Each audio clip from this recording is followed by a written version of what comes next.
Hi guys, I got asked by a few teammates of mine to make a quick introduction to the COS event in LSS. So I'm just going to do a very fast, very basic breakdown of the COS event, and it basically consists of 6 different events spread over 7 days, where the first one on Mondays are gathering. You start by placing your tiles, preferably the big level 10 ones if you can. Oh my, that's the one. There you go.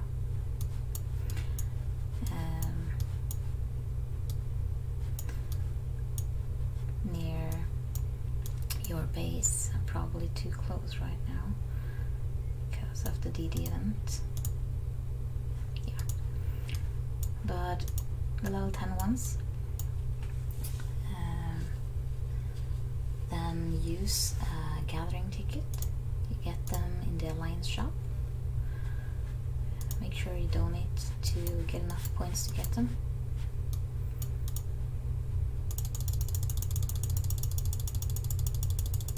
No, I haven't unlocked the VIP shop yet.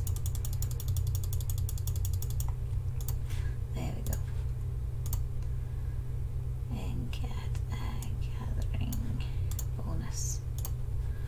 It's 120,000 points, but it's worth it.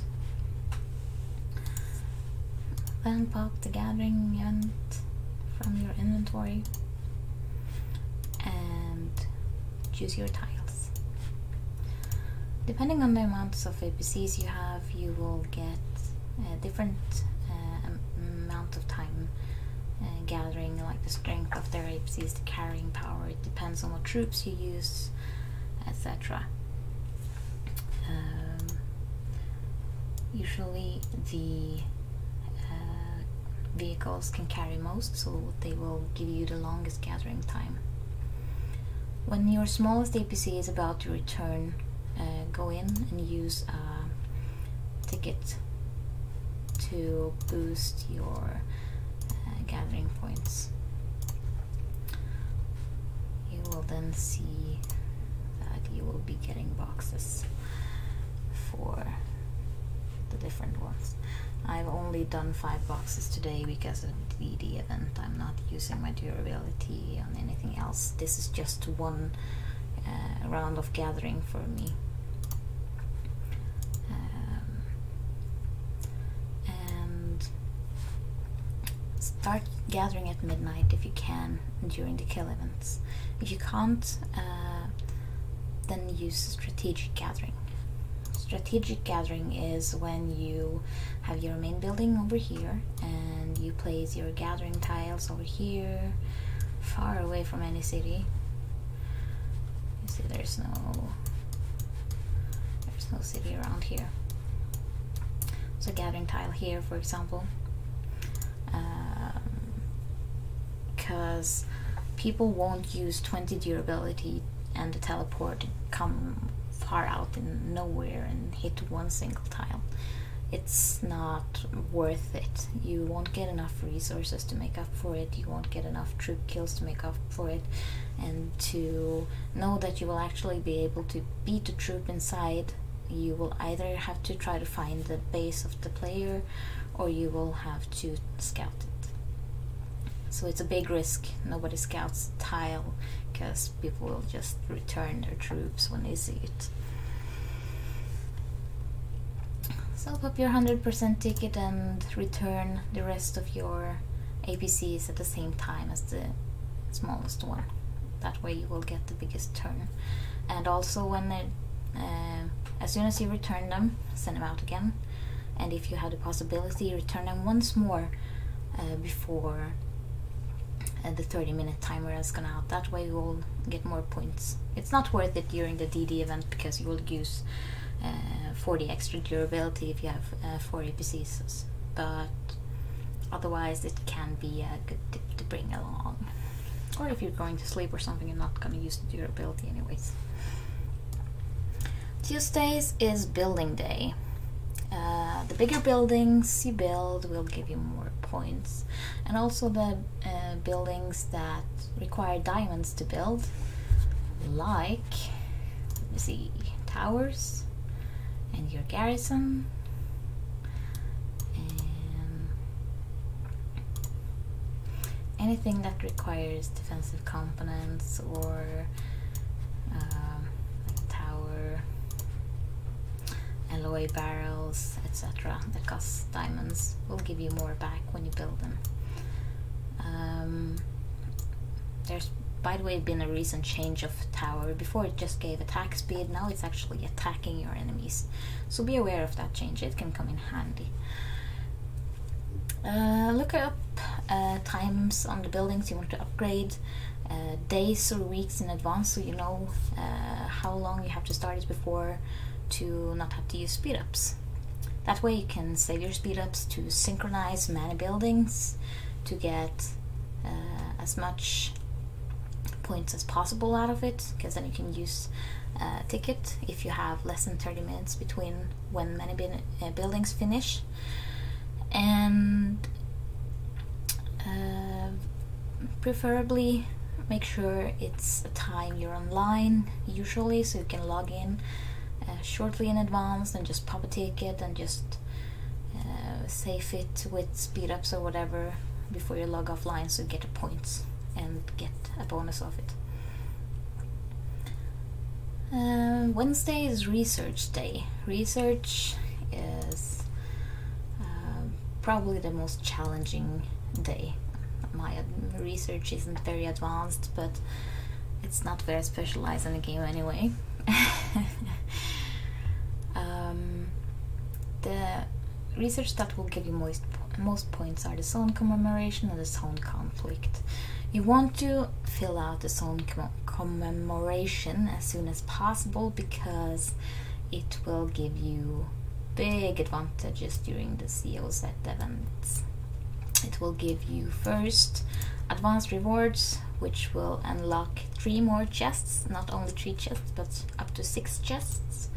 And then you have the arms experts, which will increase all your points received from Clash of Zones with 100%, so it will be just as easy to get 6 chests as it would usually be to get 3. And then you have stuff that will help you, like carrying capacity for gathering event. You will have building points and rewards. You will have training stuff. There's a lot of bonuses here that will help you a lot in COS events. So focus on that. Of course, finishing the top tier here is the basics. Finishing the 2 first APCs is also basically a basic.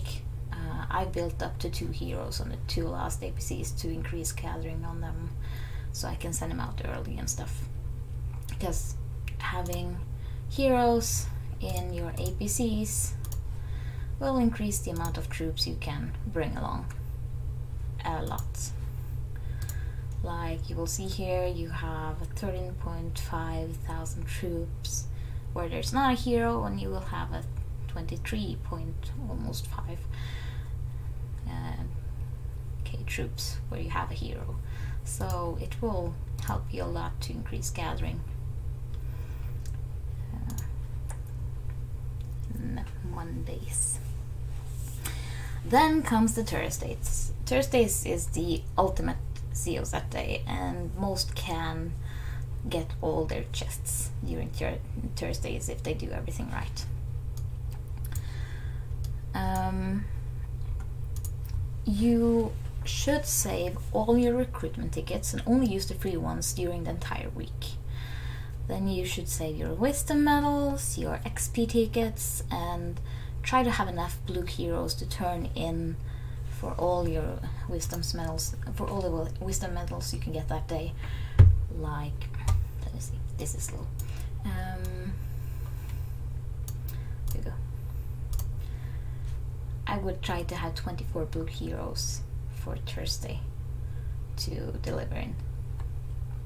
Don't turn in the purples, don't turn in the oranges, because even if they give you a lot of wisdom medals, unless you really need it, you will need these for unlocking skills on your heroes instead. Because you will see, when I enter my heroes here, let me take a big one. You will see that unlocking skills like 7th here will require 2 orange medals. Unlocking the 8th will require 3. Let me see now. Oh, it's so slow. Damn it, I have unlocked too much.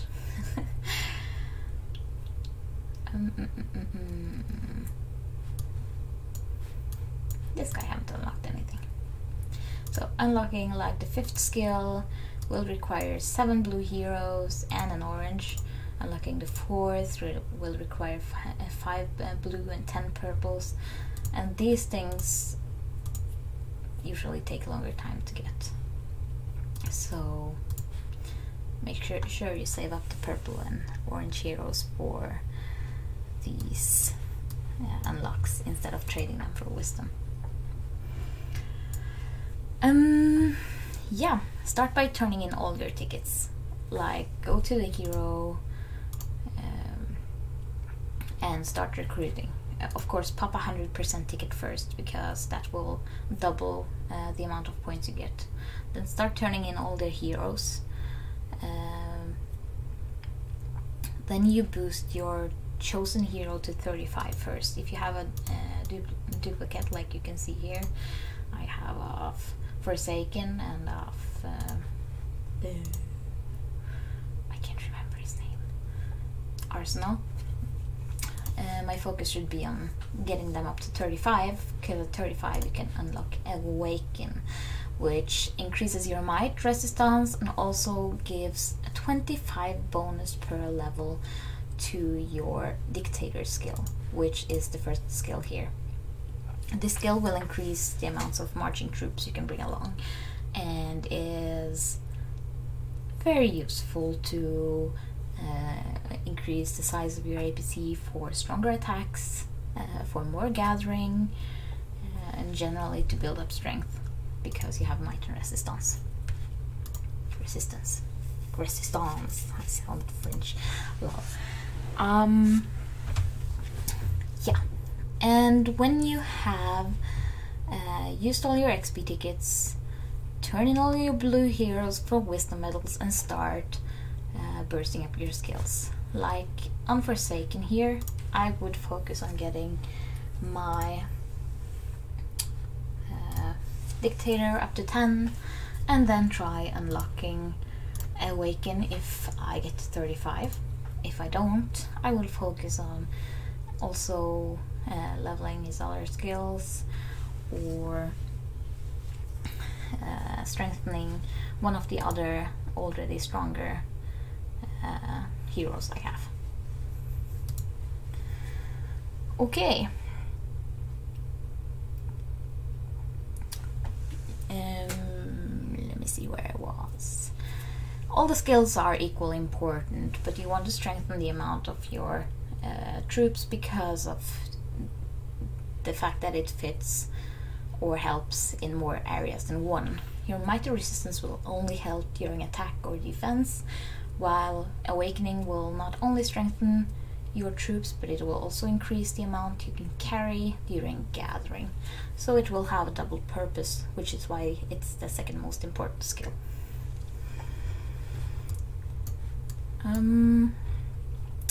Yeah, with the remaining 100% time you have, just pop a level 1 hero, a random green hero like, say, Quartermaster in one of your APCs and start attacking zombies. You will probably get her to like level 5 to 8 in one hit if the zombie is high enough level, and then you just split her. E-splitter by going in on her and clicking split. That gives you another medal, which will, in turn will give you more wisdom medals. So it's very useful to gain more of those. Some even use a hero trick where they go in, they level up the hero with a 5k XP ticket that brings it straight to level 5, maybe a few like 500 or 100 XP tickets to bring it to level 6 to unlock the second skill, which in turn will be possible to level up. Once you have bursted up the level, you split it, you get 80% of the wisdom medals back, and you also get a lot of points for this because you gain wisdom medals, you level a hero, you unlock a skill, and you can do this repeatedly on many of the green little heroes for quite a minimal cost and minimal loss of medals to gain the last chests. During training day, which is Friday, you simply start training troops and use your speed ups for this. Pop a 100% ticket before if you can afford it. I usually just use a 50% because troops are so easy to make, and the speed ups for troops is just stacking and stacking, it never ends. So that's basically it for that section. And then kill event. Either you bubble up and hide, or you go attack. And there's a lot of tips and tricks you can do for attack and defense, and you can send your APCs to an ally if you can't, with all your troops, if you can't bubble. Some say you can cut roads. I'm not sure if this works anymore. It used to work, but yeah. And for attackers there's a whole different section, and it's not really my specialty, so I won't dig in too deep in that area. But I can show you all a little trick I use to find my enemies. So, let's just pop a random state for fun here, and we will see what we can find.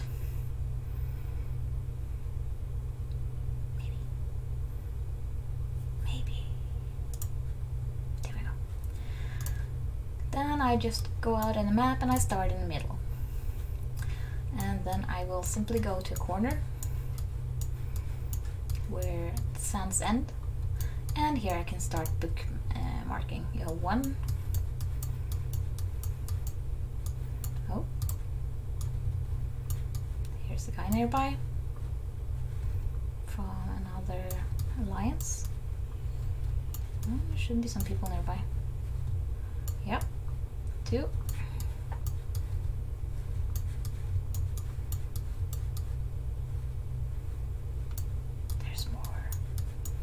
Come back to that. 3, 4, 5, 6, 7. There's a whole hive here. Like, yeah, you can see it's quite easy finding these guys. Many of these bases are low, but you have like here level 19, you have a level 18, you have a level 19, and then you just check their info. You can easily see if their power says they have troops or not. If they're level 90 with 1.6, they might have some troops, but it's not a lot. If you have let me see if I find a better example. This wasn't really a great one. Let's go to a single guy down here. This is obviously a hive of farmers, so it won't be as many troops there. This guy's been zeroed. He has 447,000 and he's level 19. He's zeroed. There's no troops there. There might be resources, but there's no troops. Here's another hive. There's a lot of hives here. It's easy to find. It's quick to bookmark. This state would be dinner for someone hunting like me. Then I simply go from the corner to the next corner, and there's often people around here too, like that level 18 there. Or you can just come across resource plots like this guy. Or there's lots of people near the center. Just like from this resource, you can see there's name DRA and there is the guy. They're usually within 100 kilometers of their resource plots, so it's easy to find. Move out in the corner. Let me see now. There. You can see there's a vague sign of color difference. You just follow this edge and you will find a lot of bookmarks there. Here we go. 2 more. Low bestow. Here's level 18. People tend to go after like patterns or recognizability or hives or level of zombies and plots. So if you focus on the center and go along the lines, you will find a very big amount of people. There's another draw. He's probably nearby. There's a draw. Yeah, same guy. And you can just do this again and again and again. I'm not going to do the full search now because that's not my intention with this video. But there's the corner. I just move up to the next corner. And you will probably find 1 or 2 along these edges as well. And there's another edge you go along. You can do this quite quickly, as quick as it loads. If it stops loading, you just go back to the last resource plots because they will show how far you have loaded. And many people tend to move in clusters. They might not just be right next to each other, but they're often close enough to do Wendels or so within 5 minutes. So that's like a 200-kilometer range for a vehicle only. Oh, there we go. Same guy. And this is done in, I do this usually within an hour with each zone. And when I'm done with doing each line like this, I move from having the corner in the middle to having it about there. You see where the corner is the middle, here's the edge, moving that edge up there, and I basically just follow the plots back. Just follow the angle of the plots and you keep in the same line. This way you can go forth and back and check the entire center of the map. The place people hide are usually out in the desert. It's where anyone who doesn't want to be found hides, and it's really huge, so it takes a lot of time to search through it. Sectors works, you can zigzag it, it takes forever, but many tend to go for recognizability and find their way back and stuff along the outer edges, or like patterns on the map, like say here, somewhere they can click to find fast home if they're going to teleport. There's no one here right now, it seems,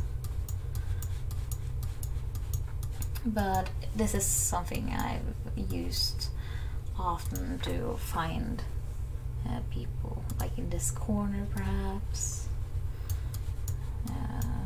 Things that's easy to go by and remember. This corner. It didn't work on this deck, this sucks. Inside here. Okay, well anyways, some go by it. Yeah, you can usually find people like that too, but yeah, go by the edges of each zone and then zigzag the middle for the highest find rate. And I usually find 60 to 100 bases within an hour of enemies worth attacking, and that also means that I check the info of everyone to see if they're worthwhile attacking. I don't bookmark zeroed entities because they're not active if they're just standing there. If it's a very high level zeroed player, I will bookmark it just to check it by a few hours later to see if it's bubbled or moved or gained some power or something that says it's active. But nothing under level 22. It's not worth it because there's such a high quit rate this game that it's not worth the time. Okay, anything else? Let me look into if there's anything else I can talk to you about. Yeah, as a general advice, if you do not spend money on the arm steel, your oil will generate to around 650k and stop there. It won't go under that, and you can use this to fill up your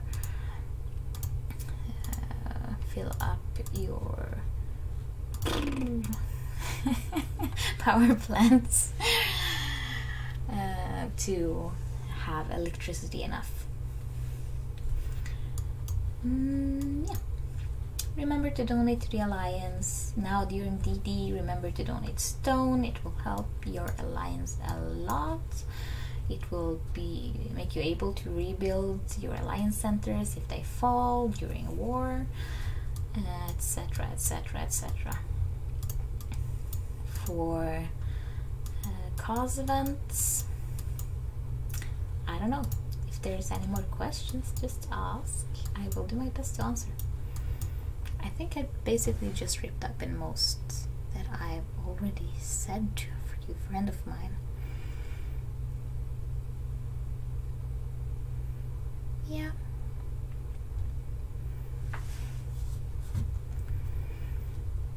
Well, I guess that's it for now. See you around.